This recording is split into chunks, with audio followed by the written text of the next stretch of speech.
Hi, Warren Sprouse, host of the Bible Forum, here every Sunday night, 8 to 10 p.m. Eastern, on our website, thebibleforum.net. Wanting to talk to you about Norma. Are you normal?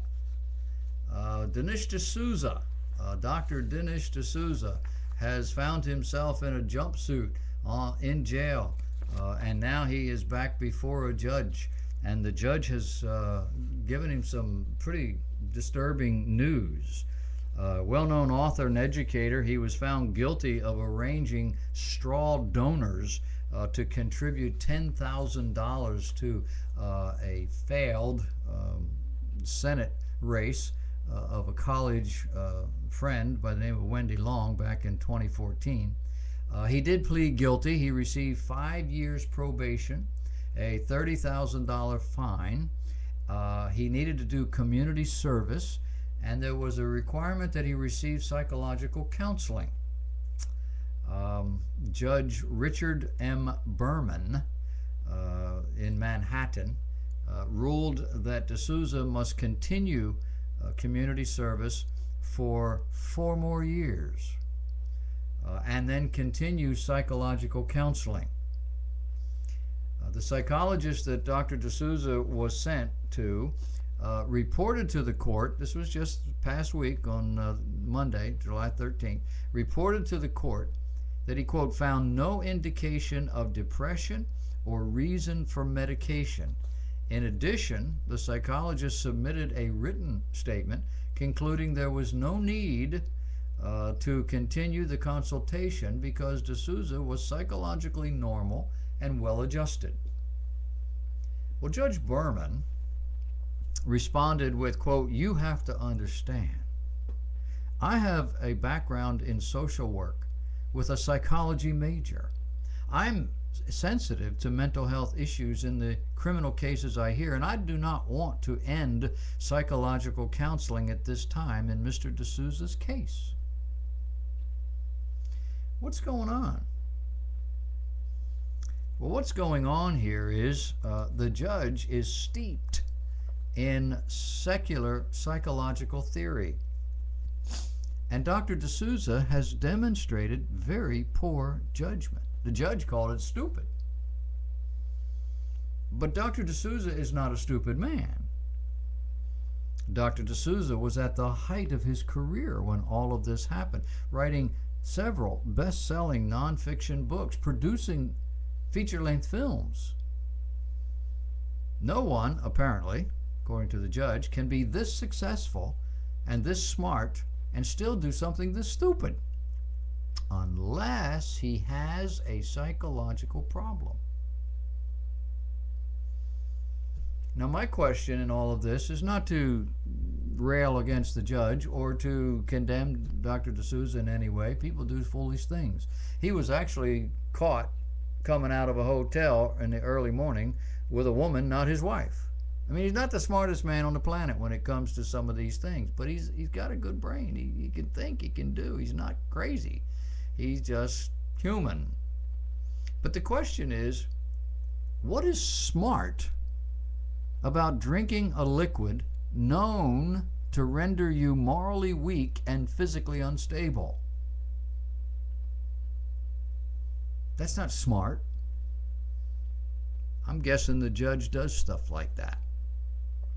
What's smart about spending huge amounts of money on houses, cars, clothes, and so forth just simply because you can? I mean, 42-room house with 18 bathrooms. It's just you and 3 other people. You know, what is smart about that? 82 acres that you got to have, 10 people maintain because why? I can. That's not smart. What's smart about elected officials massaging the system to enrich themselves or just to get reelected? And there's very few that don't do that. What's smart about ignoring the reality of God simply because you just don't want to believe that there is one? That's not smart. If doing stupid things is the measure of psychological maladjustment, everybody's got a problem. There isn't anybody on the planet who isn't guilty of doing something stupid. This is one of the flaws in the psychological model. The idea that there can be this normal, meaning that we don't violate our conscience or moral code. That normal is a product of psychological observation, wherein the statistical outliers of general behavior are what are considered abnormalities, while the norm is what most people do. It's backwards. You do know that's the definition of normal, right? What the average person is likely to do in a given circumstance is what's normal. Yeah, I know, you're saying the same thing, aren't you? Well, everybody does that, so everybody's got a problem. Yeah, that's the fallacy on this thing. Dr. D'Souza lives in a world where what he did is normal. It's not normal in the church. It's not normal just out in the open where everybody can see it, but in politics and in business and high finance, this stuff goes on all the time. Everyone but the little guy and the very few truly moral people in this world works outside the lines, and they are rewarded for it on a regular basis. They're not judged insane. They're not even judged as maladjusted. They simply have a warped sense of morality. They're self-centered. They're ruthless in the pursuit of their goals, which are largely money and power. Can you think of any other group that operates like that? How about the mafia? Well, they got a problem. Organized crime is built on this particular paradigm. Of course, these folks do have a psychological problem. They're antisocial. That doesn't mean that they don't like people or that people don't like them. It isn't that they're not social beings. It's that they work from a highly personal value system, one that says it's all about me. That's an antisocial personality. An antisocial person is a person who knocks you down and takes your money for no reason other than you have it and they need it. And if you complain about it, assuming it's somebody you know, it's a friend, say, what are you doing? What are you doing? And it's not personal. You had it, I needed it. That's all there is to it. It's all about me. When Bill Clinton was president of the United States, I used to say, that's antisocial personality. He went into a room and lit it up. He still does. But he's very obviously not honest. And it's all coming their way. He and his wife, I mean, the news is telling you every day how many millions of dollars are coming to them from all these crazy sources that are just not right. And yet if you meet him, he's just a great guy. Yeah.